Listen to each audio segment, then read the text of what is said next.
Salam Saudara. Sekarang baru 17 orang ada ni.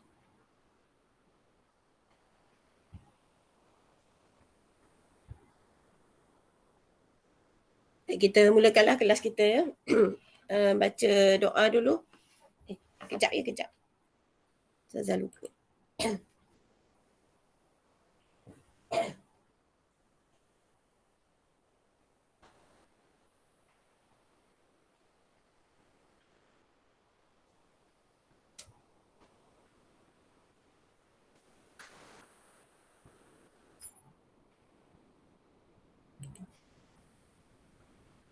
Okey. Mulakan baca doa. Daniel boleh baca doa, Daniel?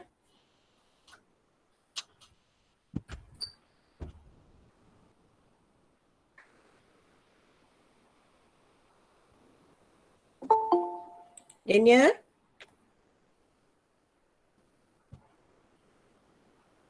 Mana pergi Daniel ni?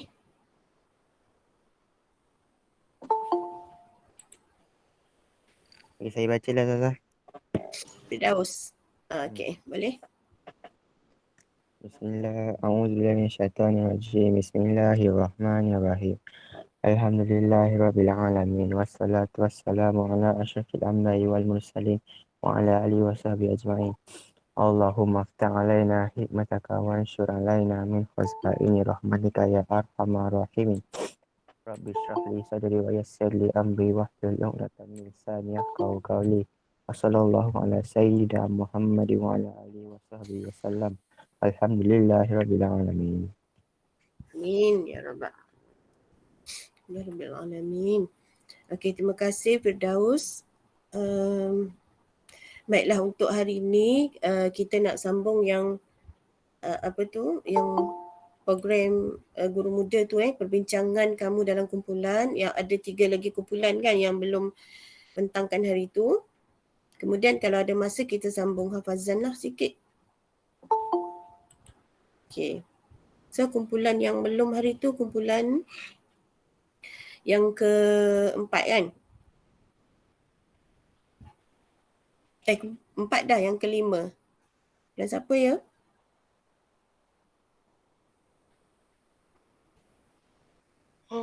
Saya Ustazah. Pula belum ya? Saya pun lupa.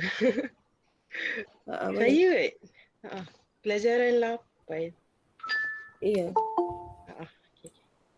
Saya tengok dalam phone. Okay, siapa-siapa dulu pun tak apa. Jadi yang saya ingat baru 4. Pelajaran 8. Hindari dosa besar ke? Adelina? Yelah tu.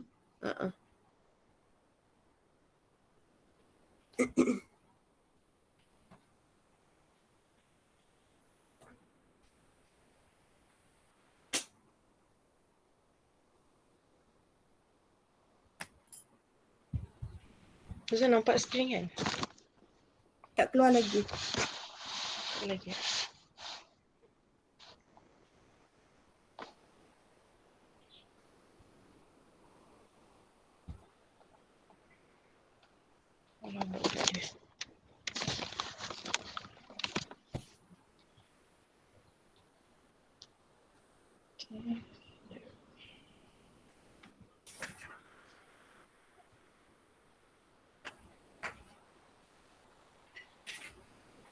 Tak keluar Ustazah?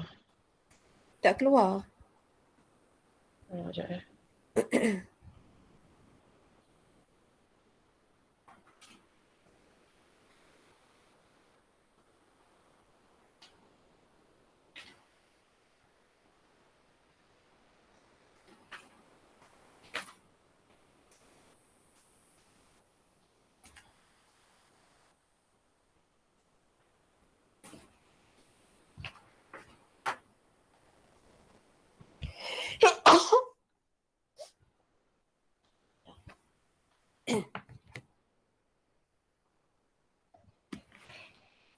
Tak keluar juga?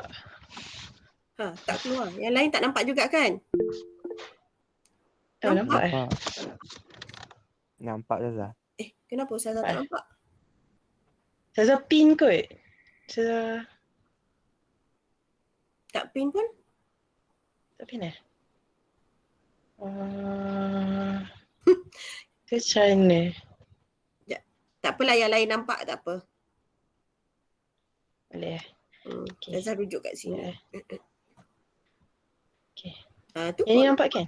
baru nampak. Okay. Mariam start.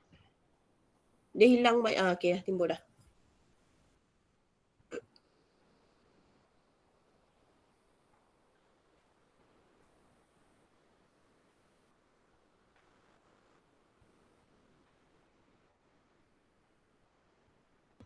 Mana Mariam? Mariam dah masuk belum? Tak ada Ustazah. Macam tak ada lagi. Okay, tak apalah saya start. Panjang umur dia. Baru masuk. Okay. Mariam.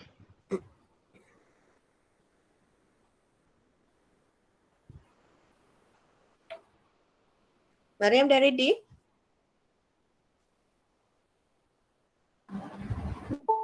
Dah Ustazah. Okay. Okay, soalan pertama, nyatakan maksud potongan kalimah di bawah. Ijtanibu, jauhilah. Al-mubiqat, perkara yang merosakkan. At-tawallah, dan lari. Watawalli. Watawalli, dan lari. Waqazfu, dan membuat tuduhan berzina. Nombor 2, senaraikan 4 dosa besar yang disebutkan dalam hadis yang wajib dijauhi oleh setiap umat Islam. 4 dosa besar yang disebut dalam hadis ialah membunuh, syirik kepada Allah, sihir, makan harta anak yatim. Yang ketiga, nyatakan maksud istilah berikut. Yang pertama, syirik, perbuatan menyekutukan Allah dalam apa jua bentuk, sama ada dalam bentuk perkataan, perbuatan atau iktikad. Sihir, perbuatan yang memudaratkan orang lain dengan bantuan jin dan syaitan. Riba, pertambahan bayaran dalam urusan pertukaran barang dan hutang piutang. Qazaf, menuduh wanita Islam yang baik melakukan perzinaan tanpa membawa saksi. Yang keempat, siapakah wanita al-ghafilat dalam kalimah yang bergaris di bawah? Wanita yang bersih hati, pemikiran dan tidak terlintas niatnya untuk melakukan perzinaan serta sentiasa memelihara diri daripada terjebak dalam maksiat. Okey. Grup ni berapa orang? Ada 6 tapi Adham tak ada. Jadi 5 je. Okey. Sekejap ya. Surat Sekejap je naik atas balik.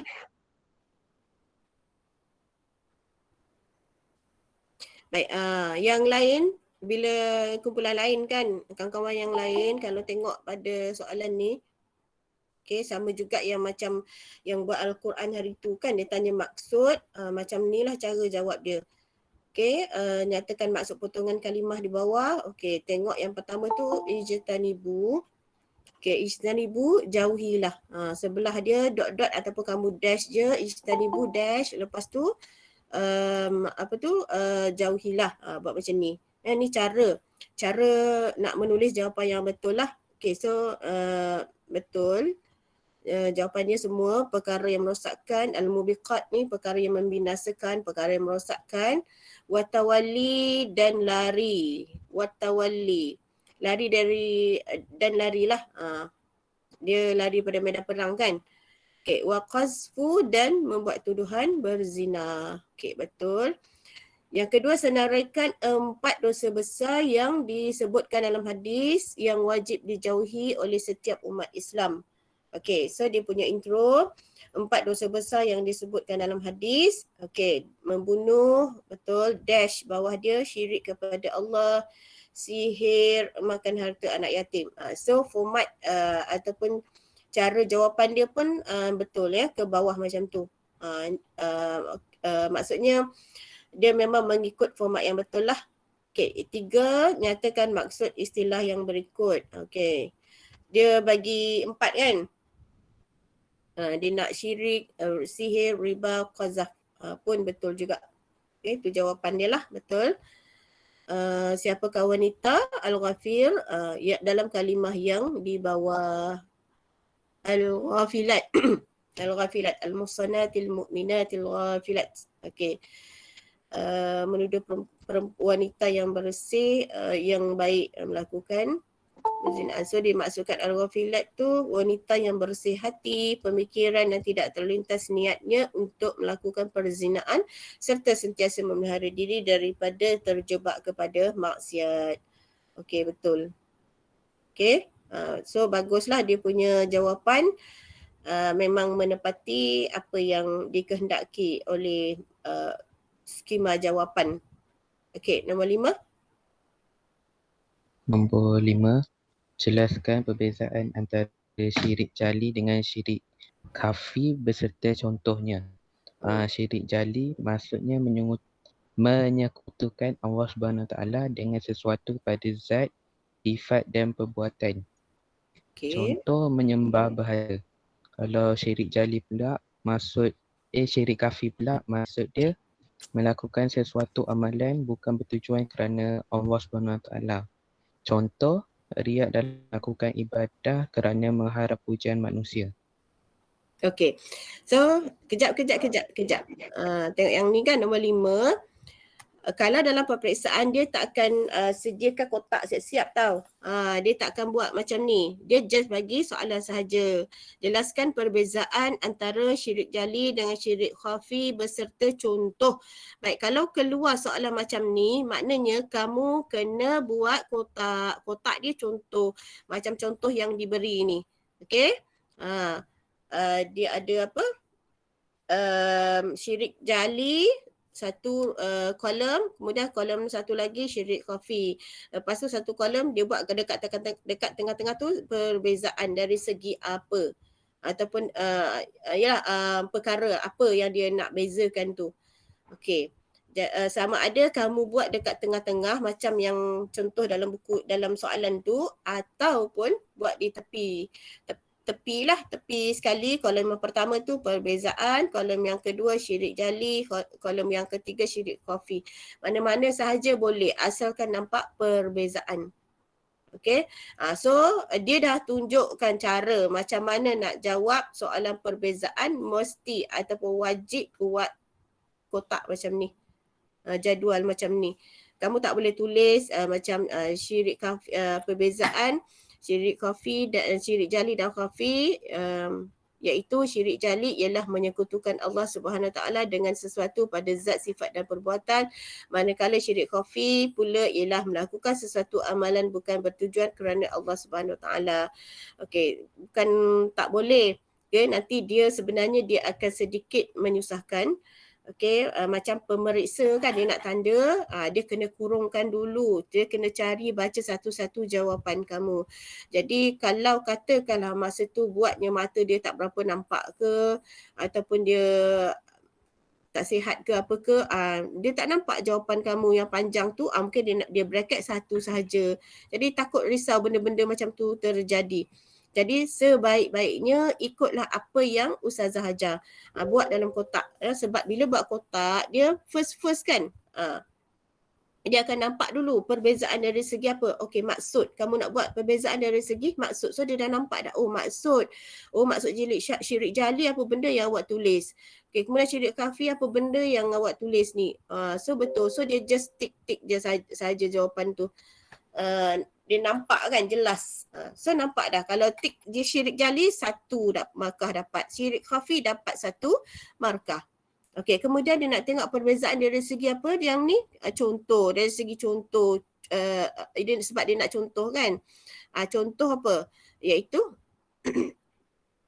menyembah berhala untuk syirik jali. Contoh dia syirik khafi, riya dalam melakukan ibadat kerana mengharapkan pujian manusia. So jawapan tu jelas. Ini adalah cara nak jawab soalan perbezaan. Wajib buat apa? Buat jadual macam ni, ya, buat kotak. Mesti ada 3 kolom lah. Yang pertama, perkara apa yang kita nak bezakan. Kalau macam ni dia dah bagi tahu dia nak contoh kan. Jadi kena buat contoh lah. Kemudian apa tu yang dia nak bezakan tu apa? Contoh dalam ni syirik jali dengan syirik khafi. Okey, boleh? Saya tak nak lagi kalau lah untuk peperiksaan trial nanti percubaan ada yang buat silap. Kalau ada yang keluar soalan perbezaan.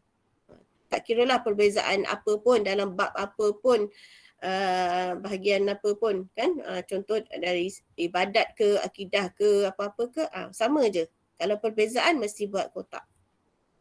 Okey. Okey, teruskan Adelina. Soalan kebat. Okay, nombor 6. Bukan. Nyatakan titik Datuk musnah perniagaan pesaing patung kubur kerana sedengki ada usahawan bergelar Datuk tergamak menggunakan sihir bagi kemusnahan perniagaan pesaingnya dengan meletakkan patung diperbuat daripada tanah kubur menyebabkan pelanggan tidak nampak permis pesaing Lapu Mary Victoria Das dan Muhammad Fadul Rahmat. Nombor 6, nyatakan 4 contoh perbuatan sihir selain yang dinyatakan dalam keratan akhbar di atas. 4 contoh perbuatan sihir, santau, pukau, minyak pengasih dan pelaris. Okey, 4 contoh perbuatan sihir. Okey, dalam keratan akhbar di atas. Okey, betul lah. Jawapan dia santau, pukau, minyak pengasih dan pelaris. Jawapan dash dash dash ke bawah. Betul? Okey, lagi? Nombor 7, jelaskan 2 hikmah pengharaman makan riba dalam Islam. 2 hikmah pengharaman makan riba dapat meningkatkan ekonomi umat Islam, dapat membantu golongan yang memerlukan. Okey, menjawab soalan jelaskan ke? Memang menjawab ke tidak soalan jelaskan? Ni Amir ya? Siapa jawab ni? Amir. Jawab tak? Yang lain-lain boleh komen. Dia jawab soalan jelaskan tak kat situ? Ni nak kenali kata tugas ni. Kata tugas dia jelaskan. Okey, lepas tu dia nak apa? 2 hikmah. Dia nak 2 hikmah pengharaman makan riba dalam Islam. Okey, so dia punya intro 2 hikmah pengharaman makan riba dapat meningkatkan ekonomi umat Islam. Okey, Ustazah nak tahu dia menjawab tak soalan dia?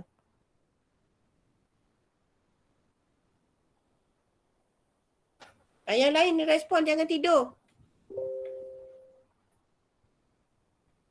Menjawab ke Ustazah?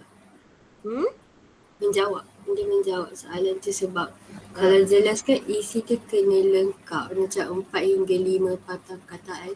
Okey. Lengkap mengandungi 4 atau 5 patah perkataan dan ayat tu mengandungi subjek dan predikat. Dia sempurna kan? Maksudnya ayat tu tidak tergantung. So kalau dia jawab dapat meningkatkan ekonomi umat Islam, kita faham tak? Faham kan? Ayat tu jelas dia tak tergantung. Okey, yang kedua dapat membantu golongan yang memerlukan pun betul juga. Ya, kalau yang salah tu kalau ayat dia tak sempurna lah, ayat tu tergantung. Okey, bagus saja je nak tengok sama ada kamu faham ke tidak. Jangan main tengok buku je. Kena tahu juga kenapa kamu jawab macam tu. Sebab tengok kata tugas, jelaskan. Boleh? Boleh tak? Kenapa Boleh, senyap je Nina. hari ni? Lapai. Okey, nombor 8. Nombor 8, jelaskan 2 sebab Islam melarang makan harta anak yatim. 2 sebab Islam melarang makan harta anak yatim ialah tidak berlaku penindasan dan kezaliman terhadap anak yatim. Okey. Yang kedua, untuk menjaga hak yang dimiliki anak yatim tersebut. Okey. Jelaskan juga. Okey, 9. 9, jelaskan 2 akibat kepada perempuan yang beriman dan suci dituduh berzina.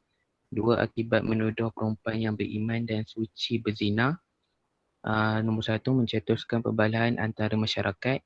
Nombor 2, menjatuhkan maruah diri dan keluarga. Okey.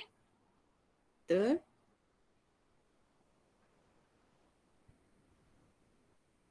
Okey. Yang ni soalan kebal ya. Soalan seterusnya dia bagi pernyataan hadis. Dia kata sabda Rasulullah SAW yang bermaksud, wahai manusia, berhati-hati dengan perbuatan syirik kerana sesungguhnya syirik itu lebih tersembunyi daripada semut yang melata. Soalan dia tanya, adakah anda bersetuju dengan maksud hadis di atas? Kemukakan hujah anda. Jadi kalau ada kata hujah tu soalan kebat kan? Dia kena ada isi, huraian lengkap dengan kesimpulan. Untuk jawab soalan ni kita kena bagi pendapat kita setuju atau tak. Jadi isi dia, saya bersetuju dengan maksud hadis tersebut. Huraian dia, hal ini kerana syirik merupakan perbuatan menyekutukan Allah yang boleh membatalkan iman tanpa disedari. Huraian lengkap dia, kesan, contoh atau faktor. Saya buat kesan. Kesannya, perbuatan itu boleh merosakkan akidah seseorang, menjadikan individu tersebut seorang yang musyrik. Oleh itu, sebagai umat Islam, kita mestilah menjauhi perbuatan syirik agar iman kita terpelihara.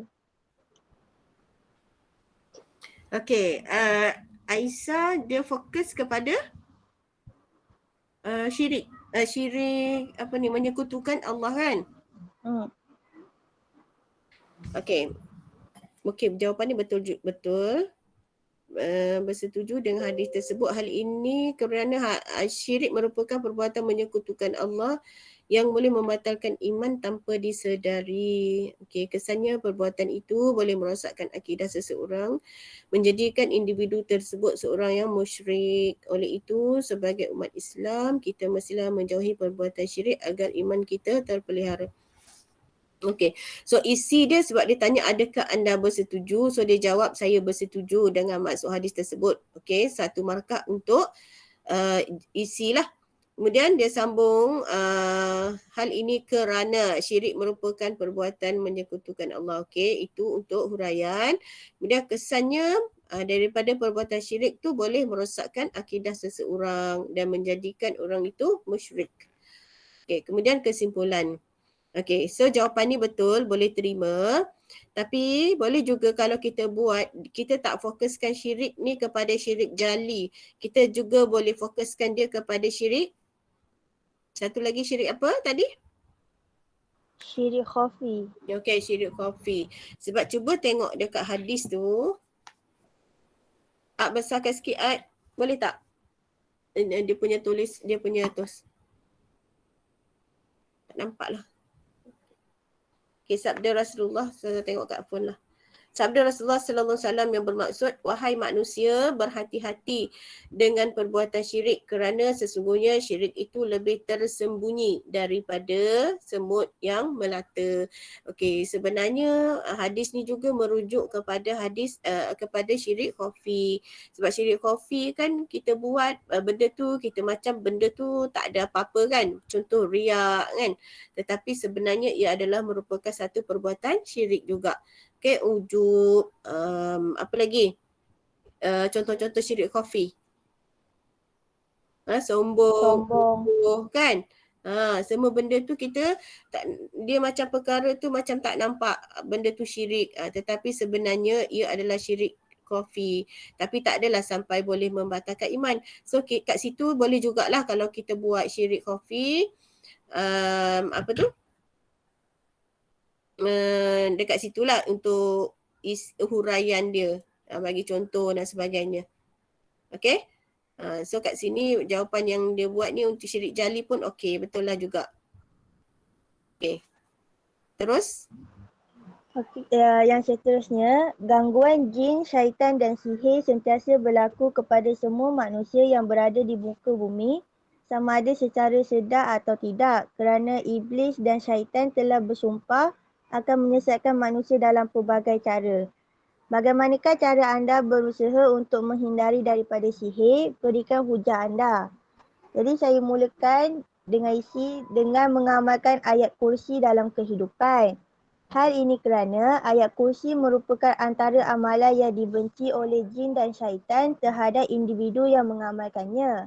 Kesannya, hidup seseorang itu akan terjaga dan dapat menghindari dirinya daripada terkena perbuatan kufur tersebut.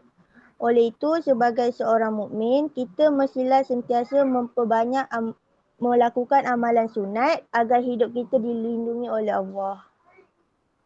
Okey. Yang ini betul semua ada isi huraian dia berkait. Cuma kalau boleh yang depan ni dengan mengamalkan ayat kursi, awak just direct terus ayat kursi kan.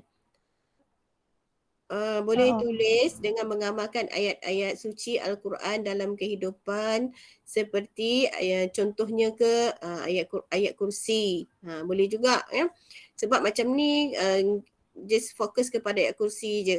Sebenarnya banyak lagi ayat-ayat yang lain dalam Al-Quran yang boleh menghindari kita lah daripada perbuatan sihir. Okey Aisyah?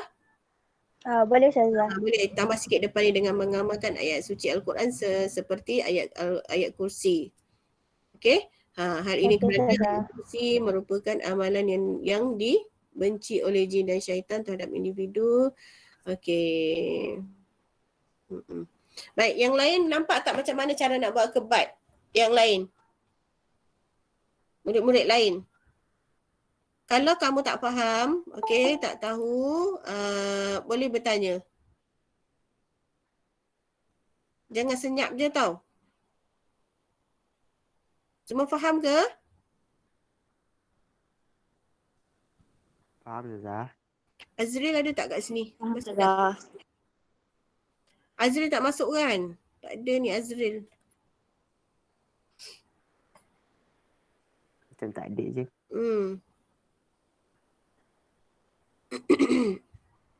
Okey, lagi terus.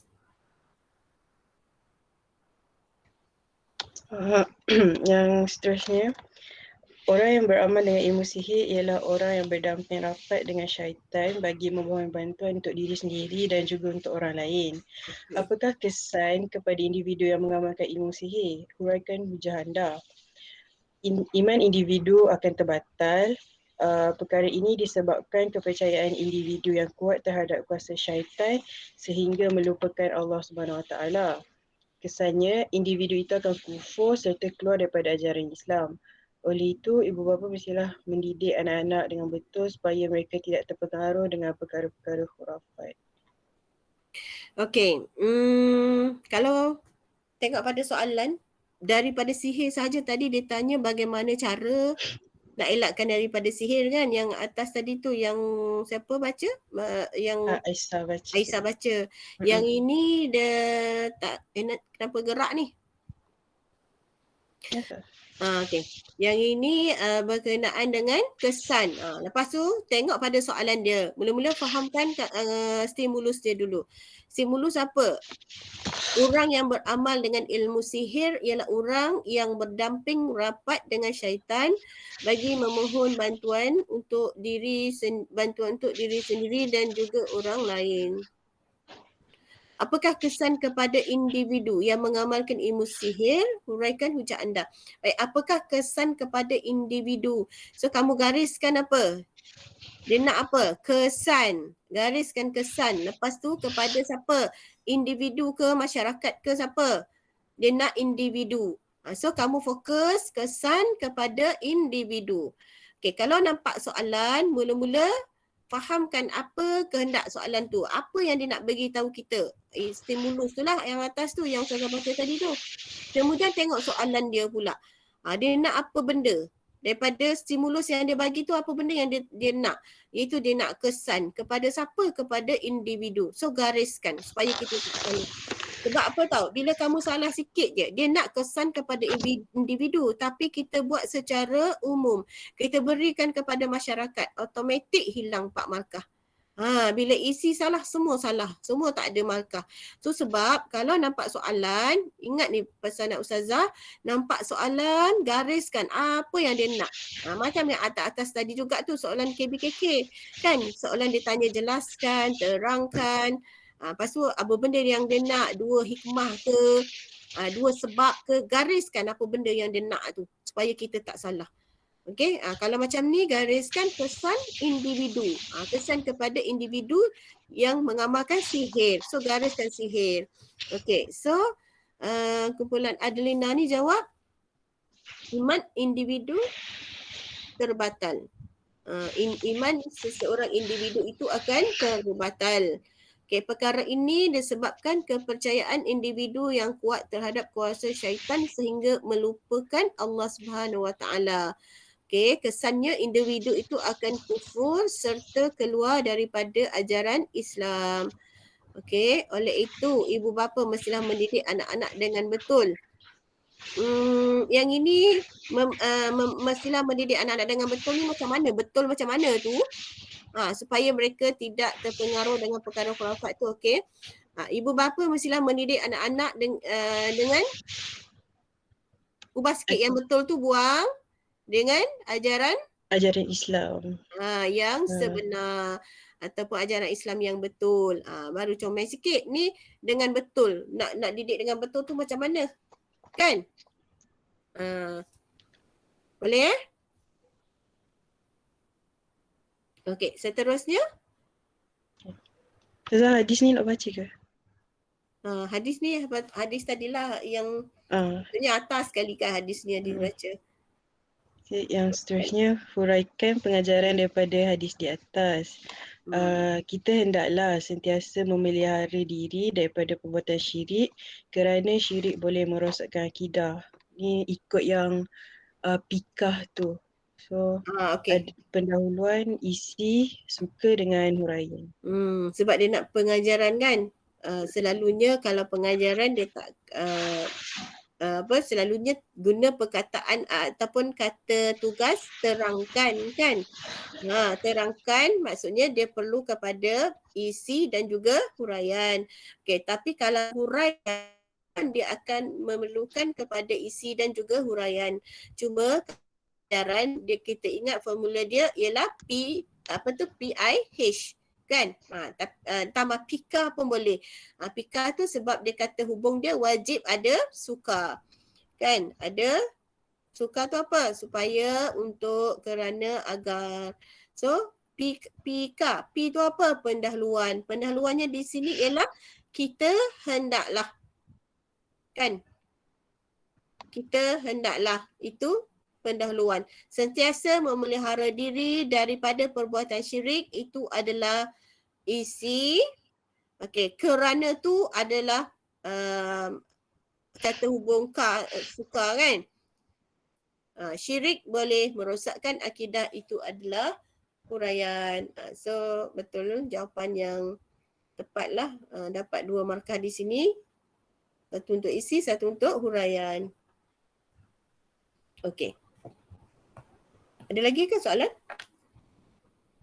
Beda? Tu je saja. Okay, yang ni untuk tajuk hadis hindari dosa besar. Okey. Bagus kumpulan Adelina. Harapnya anak buah semua yang bawah bimbingan Adelina tu semua dapat fahamlah ya. Kalau keluar soalan dapat jawab dengan baik seperti mana yang kamu buat tadilah, yang kamu bentang tadi. Okey. Seterusnya kumpulan 6.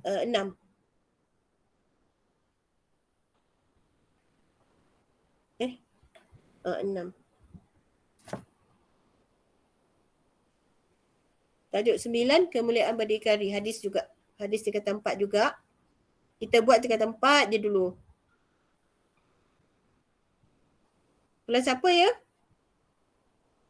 Saya Ustazah. Mulia. Okay. Mulia.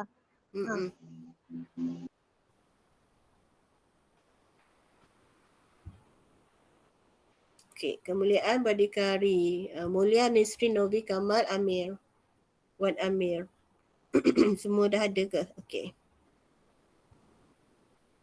Yang tak masuk 3 orang. Azril, Adam juga ya? Azril, Adam, Adham. Okey. Saya jawab soalan 1, 2 dan 3. Okey, Nisrin ya? Ya. Okey. Soalan 1, nyatakan maksud potongan kalimah yang berikut. Potongan kalimah pertama ialah bah Hmm.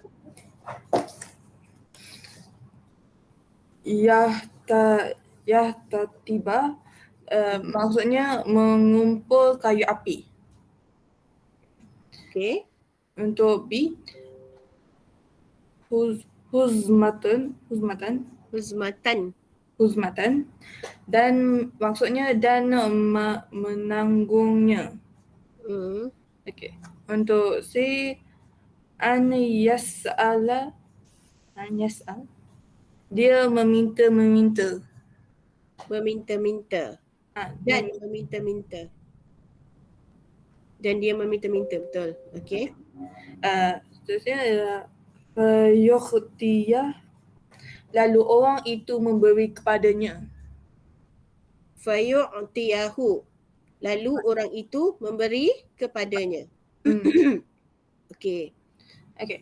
Soalan seterusnya nombor 2, apa maksud berdikari? Berdikari bermaksud berusaha sendiri dan tidak bergantung kepada bantuan orang lain. Okey. Okey. Untuk 3 pula, jelaskan 4 konsep berdikari yang dianjurkan dalam hadis pelajaran 9 ini. 4 konsep berdikari dia nak. Okey. Pertama, meyakini kemampuan diri untuk melaksanakan sesuatu tugasan. Okey. Untuk konsep seterusnya, berusaha dengan bersungguh-sungguh untuk melakukan sesuatu urusan. C pula adalah membebaskan diri daripada bergantung kepada pihak lain demi memelihara maruah diri. Dan lastnya, menggunakan potensi diri seperti kekuatan tubuh badan dan kecerdikan akal untuk perkara yang bermanfaat. Okey. Okey, so jawapan ni kamu rujuk buku kan? Ya. Okey, tapi tengok kalau yang atas tadi Ustazah tak nak jelaskan lagi lah sebab sama je konsep dia cara nak jawab soalan. Kalau dia tanya maksud, macam ni lah betul. Kemudian dia tanya maksud pun sama juga. Okey, mesti merujuk kepada buku teks. Kita tak boleh reka sendiri maksud berdikari ni. Okey, kemudian soalan yang ketiga ni. Jelaskan 4 konsep berdikari yang dianjurkan dalam hadis pelajaran 9 ini. Okey, dia nak konsep berdikari, dia kata jelaskan. Okey, yang pertama meyakini kemampuan diri untuk melaksanakan sesuatu tugasan. Okey, betul, berusaha dengan bersungguh-sungguh untuk melakukan sesuatu urusan. Okey, boleh tak kita buat ringkas lagi? Sebab dia soalan jelaskan sahaja. Maksudnya tak perlu jawapan yang panjang, perlu ada 4 atau 5 patah perkataan sahaja asalkan ayat tu lengkap dan sempurna. Ayat tu tak tergantung. Boleh kan? Okey, macam ni seolah-olah menjawab soalan terangkan. Tapi betul dah jawapannya. Okay, cuma kalau nak ringkaskan lagi boleh je jawab meyakini kemampuan diri. Okey, untuk melaksanakan suatu tugasan. Okey, dalam melaksanakan sesuatu tugasan pun boleh. Berusaha dengan bersungguh-sungguh untuk melakukan sesuatu urusan. Dan tadi suatu tugasan. Okey. Membebaskan diri daripada bergantung kepada pihak lain demi memelihara maruah diri. Okey, kemudian menggunakan potensi diri seperti kekuatan tubuh badan dan kecerdikan akal untuk perkara yang bermanfaat. Okey, yang ini terlalu panjang, boleh je potong seperti tu. Tak payah buat seperti pun tak apa. Menggunakan potensi diri untuk perkara yang bermanfaat. Cukuplah. Ya, menggunakan potensi diri untuk perkara yang bermanfaat. Okay, sebab kalau tambah seperti ni dia siap dengan contoh kan, itu seperti menjawab soalan terangkan panjang. Tapi kalau kamu jawab macam ni pun dah betul-betul jawapan dia, memang tepat lah. Tapi untuk untuk lebih memudahkan supaya kita ni tidaklah ialah takut masa tak cukup ke kan, tak perlu jawapan panjang, tengok kepada soalan jelaskan, memadai, jawapan tu sempurna dan bila pemeriksa dia baca dia faham, bukan ayat tergantung. Okay, so far boleh betul jawapan ni. Okay, ikut dalam buku. Okay, lagi? Teruskan. Seterusnya soalan yang keempat. Para Nabi dan Rasul adalah contoh ikutan insan yang hidup berdikari. Berikan 4 contoh pekerjaan para Nabi dan Rasul dalam menyara kehidupan keluarga. Yang pertama, Nabi Daud, tukang besi. Nabi Adam AS, petani. Nabi Idris AS, tukang jahit. Nabi Musa AS, peternak kambing. Okay. So soalan ni, jap.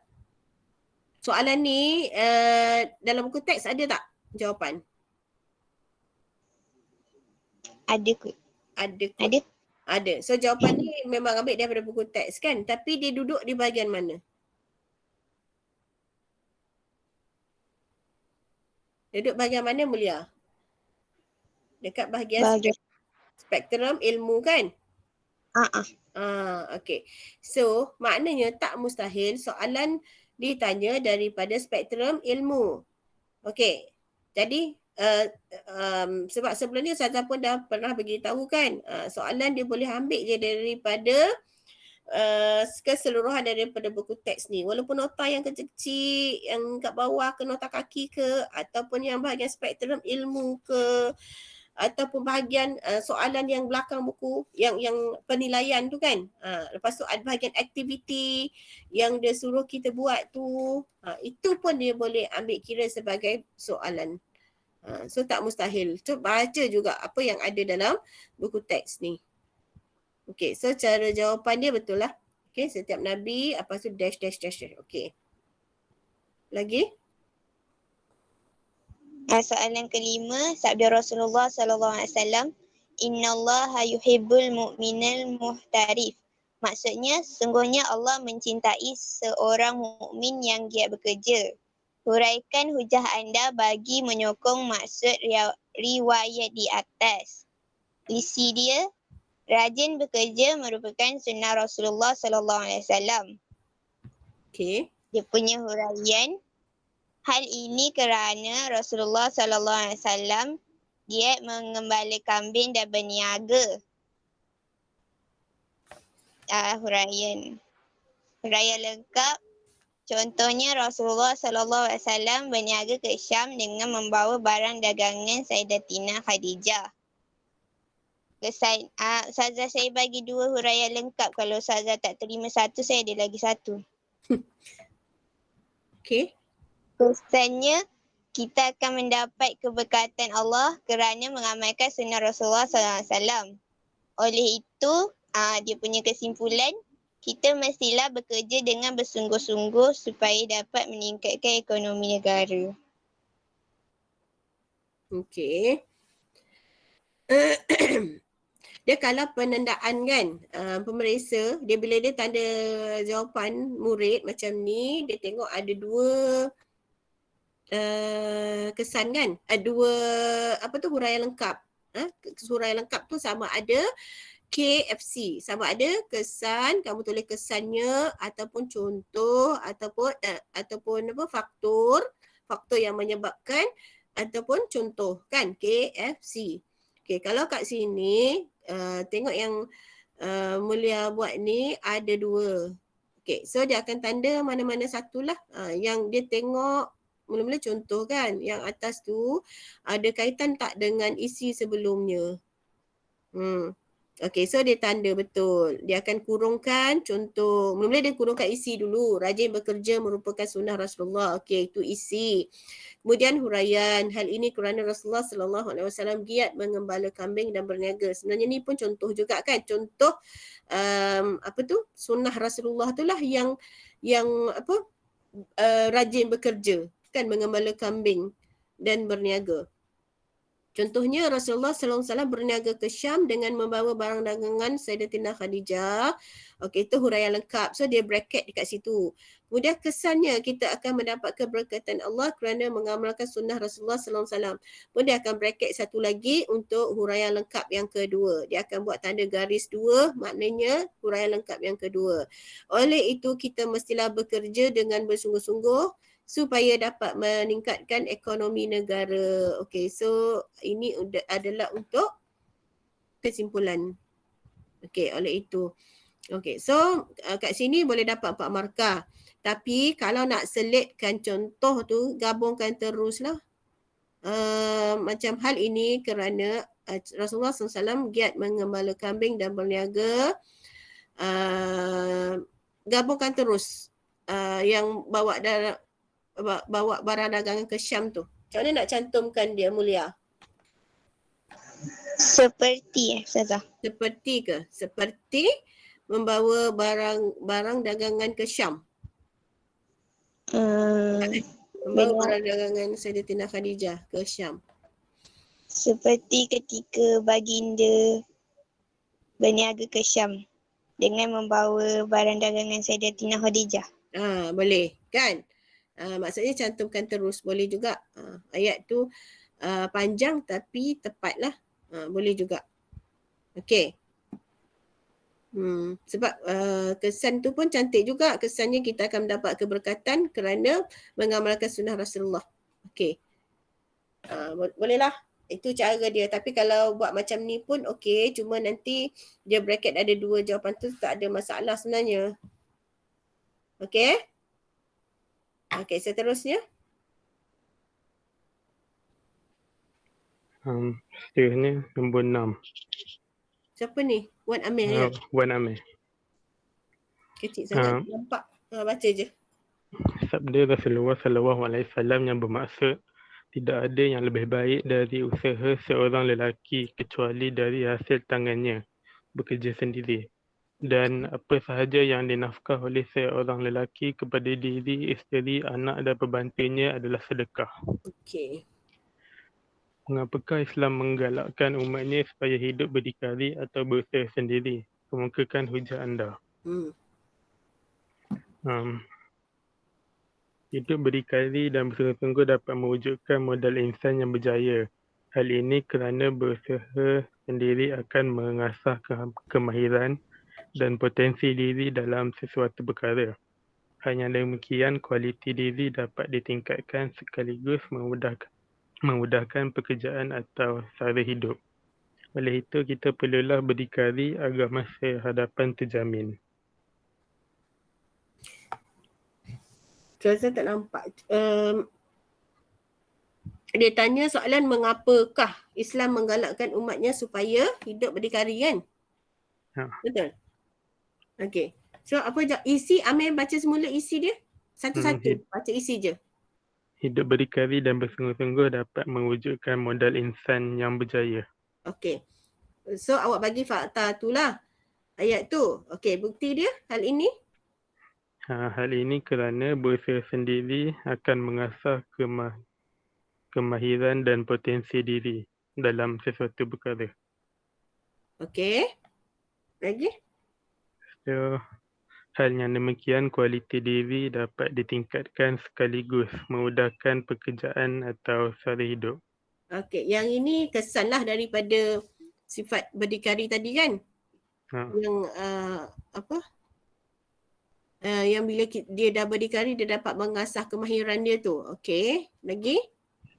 Kesimpulan? Oleh itu kita perlulah berdikari agar masa hadapan terjamin. Oleh itu kita mestilah berdikari agar kehidupan terjamin. Kita mestilah berdikari. Kita mestilah tambah sikit kan sentiasa kelakut. Oleh itu kita mestilah sentiasa berdikari ataupun mengamalkan sikap berdikari dalam diri agar kehidupan terjamin. Boleh? Bagi cantik sikit ayat ya. Sebab dia macam, oleh itu kita perlulah berdikari. Macam tak berapa sedap ayat dia. tambah sikit. Mengamalkan sikap berdikari dalam kehidupan, dalam diri ke, ataupun sentiasa berdikari ke, tambah sikit. Boleh? Amir and the gang. Okey. Okey. Seterusnya. Seterusnya nombor 7. Rasulullah SAW bersabda yang bermaksud, sesungguhnya Allah SWT menyayangi hamba-Nya yang beriman dan yang miskin, yang tidak suka meminta-minta sedangkan dia mempunyai anak yang ramai. Huraikan hujah anda bagi menyokong pernyataan di atas. Berdikari tanpa mengharapkan bantuan orang lain dapat mengelakkan sifat malas. Hal ini kerana sifat malas akan mendatangkan impak negatif kepada diri. Contohnya, hidup sebagai penganggur yang meminta bantuan orang lain sahaja akan dipandang rendah oleh masyarakat. Oleh itu, kita mestilah sentiasa berdikari agar maruah diri dapat dijaga. Sekejap. Soalan nombor 7 kan? Sesungguhnya Allah menyayangi hamba-Nya yang beriman, yang miskin, yang tidak suka meminta-minta. Sedangkan ia punya anak ramai. Huraikan hujah anda bagi menyokong pernyataan di atas. Okey. So, sebelum tu Amir terangkan apa yang awak faham mengenai hadis tu. Hadis tu dia nak terangkan pasal apa sebenarnya? Allah sayang orang yang berusaha. Orang yang tidak meminta-minta. Walaupun hidup dia susah kan? Walaupun dia susah macam mana pun, anak dia ramai, dia tetap tidak meminta. Okey, kemudian dia tanya soalan, huraikan hujah anda bagi menyokong pernyataan di atas. Okey, apa jawapan awak tadi? Ustazah memang tak nampak langsung ni, sampai berair dah mata Ustazah duk tengok. Isi dia dapat mengelakkan sifat malas. Okey, awak kata dapat mengelakkan isi dia. Dapat mengelakkan sifat malas, okey. Huraian? Hal ini kerana sifat malas akan mendatangkan impak negatif kepada diri. Okey. Contohnya, hidup sebagai penganggur yang meminta bantuan orang sahaja akan dipandang rendah oleh masyarakat. Okey. Boleh? Oleh itu, kita perlulah sentiasa berdikari agar maruah diri dapat dijaga. Okey, betul. Awak buat sendiri ke tanya kawan-kawan bincang semua ke, Amir? Sendiri. Sendiri? Tak bincang ke? Lepas dah buat tu saya hantar dekat tu Mulia tanya. So, Mulia semak? Okey. Okey, baguslah. Bolehlah jawapan tu. Maksudnya kena faham betul-betul. Lama tak jawab soalan ni, Amir? Tak, kejap. Kejap je. Okey, maknanya kalau dah tahu teknik dia, tahu apa kehendak soalan dan apa yang diberitahu dalam stimulus tu, insya-Allah kita tak ada masalah untuk jawab soalan kebat. Okey. Okey, bagus. Amir lagi soalan? Nombor 8. Ini besar sikit. Okey, nombor 8. Soalan nombor 8. Walaupun pada dasarnya perbuatan meminta-minta itu haram dan dilarang dalam agama Islam, namun dalam keadaan tertentu, maka ia menjadi harus. Kemukakan hujah anda bagi menyokong pernyataan di atas. Okey. Perbuatan meminta-minta dalam keadaan yang terdesak diperbolehkan dalam Islam untuk mengelak sebarang kemudaratan pada seseorang itu. Hal ini kerana sebagai Muslim kita perlu menjaga keselamatan dan kesihatan diri. Contohnya, jika dalam keadaan kelaparan dan kita tidak mempunyai duit, maka perlulah meminta bantuan dengan kadar yang tidak berlebihan. Kesimpulannya, kita mestilah berusaha untuk mengelakkan diri daripada perbuatan meminta-minta agar hidup diredai oleh Allah. Okey, Kamal jawab sendiri ke yang ni? Saya jawab dulu. Tapi sebelum ni saya jawab jawapan dia lain. Lepas tu saya tanya Mulia, lepas tu Mulia suruh reply sikit. Okey. So jawapan ni cantik lah bagi Ustazah. Maknanya memang awak memahami apa yang dikehendaki oleh soalan tu. Okey, apa yang dia nak kan? Kemukahan jana, kemukahan hujah anda menyokong pernyataan tu. Maknanya walaupun perbuatan meminta tu tak elok, tak baik kan, haram, tetapi boleh dalam keadaan tertentu diharuskan. So awak bagi contoh yang cantik kat situ. Jika dalam keadaan kelaparan dan kita tidak mempunyai duit ataupun wang, maka perlulah meminta bantuan dengan kadar yang tidak berlebihan. Untuk mengelak, dah sebut dah, untuk mengelak sebarang kemudaratan yang sebelum tu kan. Betul lah. Okay, so dapat 4 markah. Cantik sangat jawapan ni. Okay, lagi? Seterusnya. Okay, soalan ke-9. Kebanjiran ramai pekerja asing di Malaysia adalah berpunca daripada sikap rakyat Malaysia yang pemalas. Adakah anda bersetuju dengan pernyataan di atas? Kemukakan hujah anda.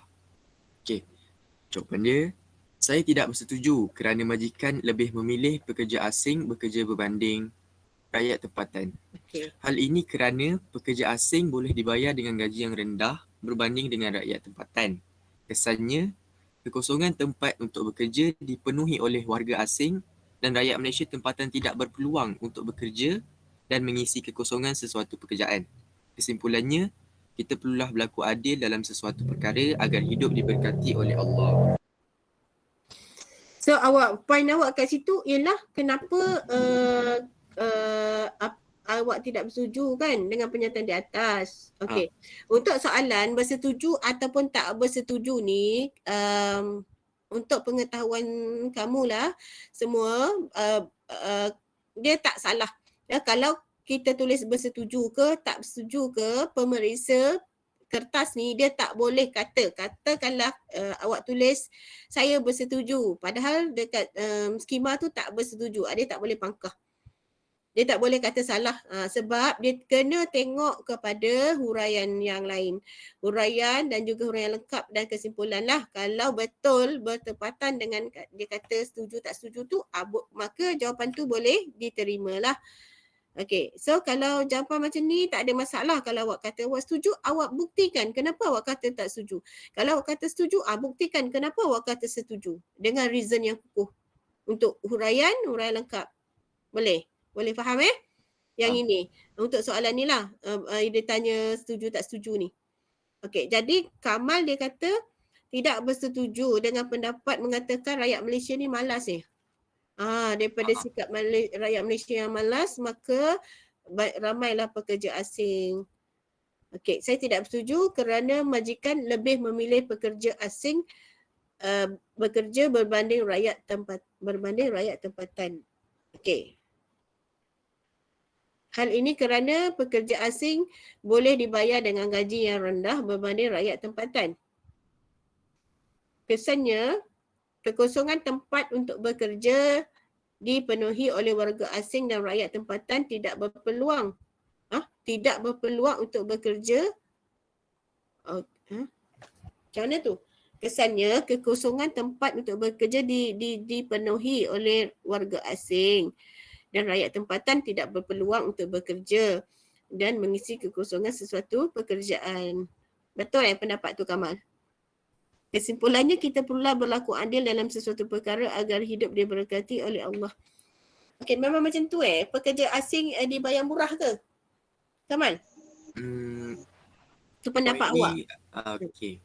Ini point Mulia bagi, tapi pendapat saya selalu pekerja asing ni dia tak kisah berapa gaji majikan dia nak bagi. Kalau macam rakyat tempatan ni mungkin dia ada demand sikit macam tu. Okey. Tapi boleh tak kalau kita kata bersetuju dengan pernyataan tu? Boleh tak? Kalau bersetuju pun boleh je kan kalau bersetuju. Sebab rakyat Malaysia ni memang nampak kan rakyat Malaysia jarang yang bekerja sebagai buruh, sebagai pekerja kan. Sikap malas ke ataupun malu?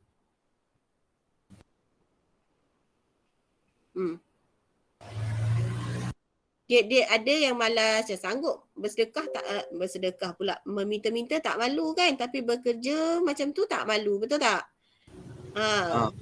Betul juga. Jadi boleh juga kalau kita buat setuju. Tapi kalau Kamal jawab ni, sebab fakta ni betul ke ni? Pekerja asing dibayar murah ni? Betul. Saya yang bagi point tu.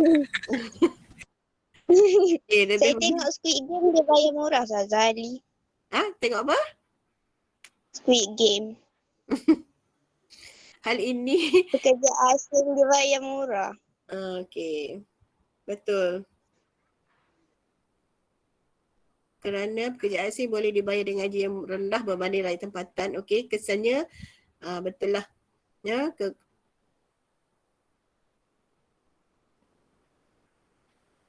kekosongan tempat untuk bekerja dipenuhi oleh warga asing dan rakyat tempatan tidak perlu untuk bekerja. Okey, dan maksudnya rakyat kalau rakyat tempatan tidak berpeluang untuk bekerja ni, rasa macam tak berapa tepat kot.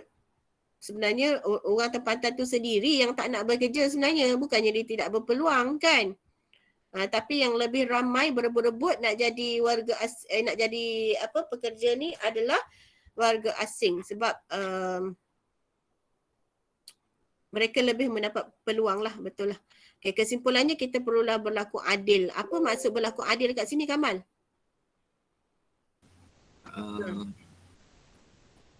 Kenapa maksudnya, ada majikan tu lah. Majikan tu kena berlaku adil dekat orang sama ada warga asing ataupun pekerja tempatan. Bayar gaji dia sama. Okey lah. Okey, boleh lah. Okey. Kalau Ustazah menanda kertas awak untuk trial ni kan, jawapan macam ni, lama juga ni berfikir kan ni. Macam tu lah ibaratnya lah kan.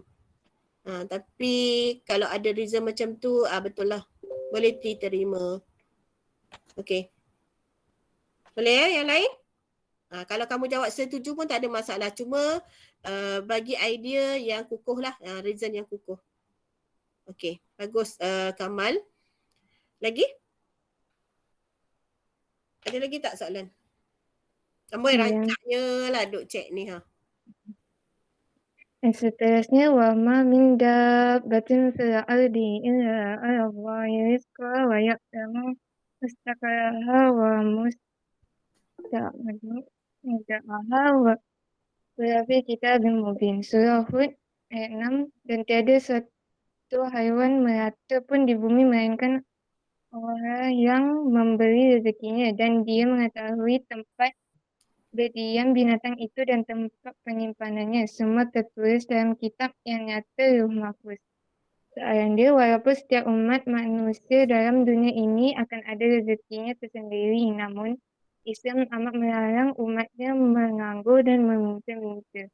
Mengapakah Islam melarang pengangguran? Kerana tidak memanfaatkan nikmat yang Allah SWT telah berikan. Hal ini kerana Allah SWT telah memberikan nikmat kesihatan dan kekuatan untuk kita guna dengan sebaiknya. Contohnya menggunakan tenaga untuk bekerja sebagai tukang masak. Oleh itu, kita hendaklah bekerja agar mendapat rezeki yang diberkati oleh Allah SWT. Okey. So, jawapan Novi ni yang cantik bagi Ustazah, cantik lah sebab dia memang betul menjawab. Tidak memanfaatkan nikmat yang Allah SWT berikan, yang Allah SWT telah berikan kan, sebab dia kata mengapa Islam melarang pengangguran, sebabnya tidak memanfaatkan nikmat yang Allah SWT telah berikan. Maksudnya orang tu suka duduk saja, tak nak bekerja sebab dia tidak memanfaatkan nikmat, betul. Hal ini kerana Allah SWT telah memberikan nikmat kesihatan dan kekuatan untuk kita guna dengan sebaiknya, betul. Contohnya menggunakan tenaga untuk bekerja sebagai tukang masak. Okey. Oleh itu kita hendaklah bekerja agar mendapat rezeki yang diberkati oleh Allah Subhanahu Wa Taala. Okey, contohnya menggunakan tenaga untuk bekerja sebagai tukang masak. Dia boleh tak cantikkan, panjangkan sikit dia punya contoh tu? Menggunakan tenaga apa? Kemahiran ke, kan? Contohnya menggunakan kemahiran Kemahiran apa kat situ kalau tukang masak? Ha, Kemahiran memasak. kemahiran memasak yang apa? Yang dimiliki oleh seseorang untuk bekerja sebagai tukang masak. Kan? Lagi cantik macam ayat ni bila Ustazah baca macam tergantung sikit. Dia lengkap cuma tak sedap. Contohnya menggunakan tenaga untuk bekerja sebagai tukang masak. Kamu sendiri baca rasa okey tak? Yang lain-lain baca okey tak rasa contohnya tu? Boleh bagi pendapat. Sebab kebiasaannya lah kalau untuk jawapan huraian lengkap KFC tu, kalau boleh dia nak lebih menjelaskan lagi huraian tu. Jadi dia lebih mantap lagi dengan ayat yang lebih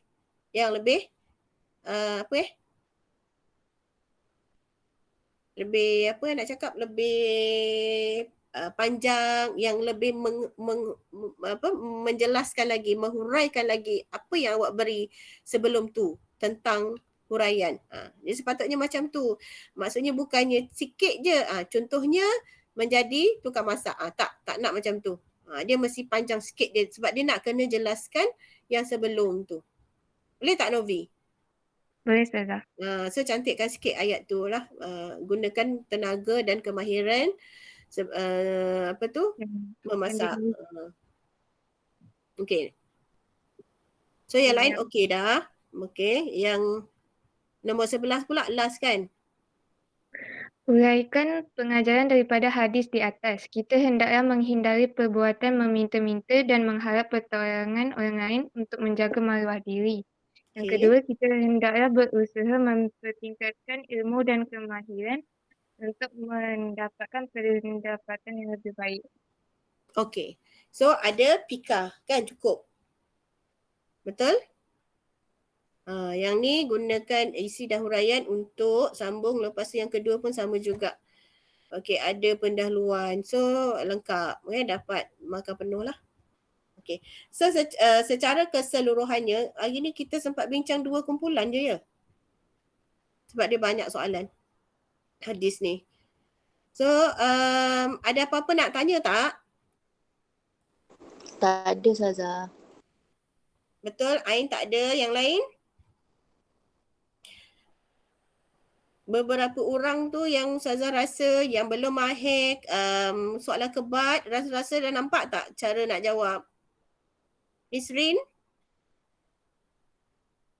Ustazah, ada yang soalan kebat sekarang 6 markah kan?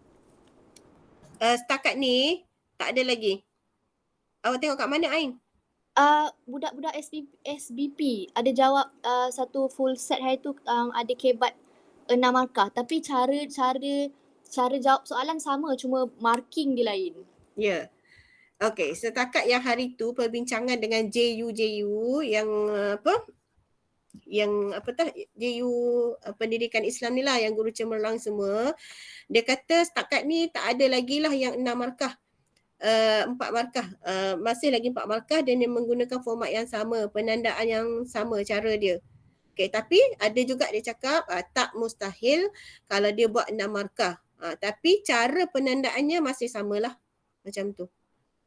Tapi setakat ni tak ada lagi lah dia bagi contoh yang 6. SBP dengan MRSM dia memang advance sikit. Ustazah pun ada kutip juga soalan-soalan daripada SBP, tengok MRSM dulu sebab diorang memang selalu jawab yang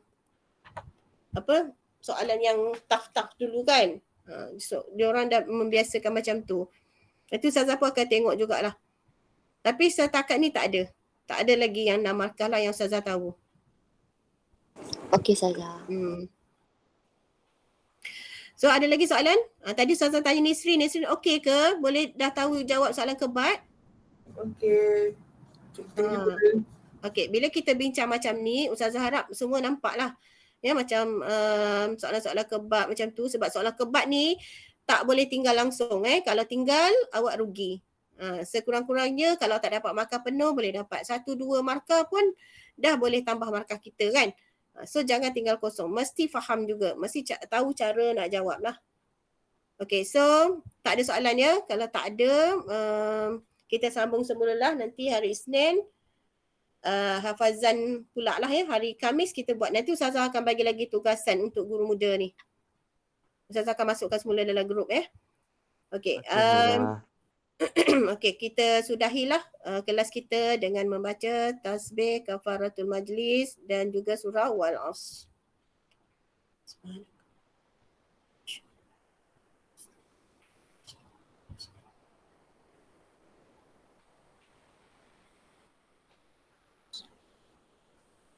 Okay.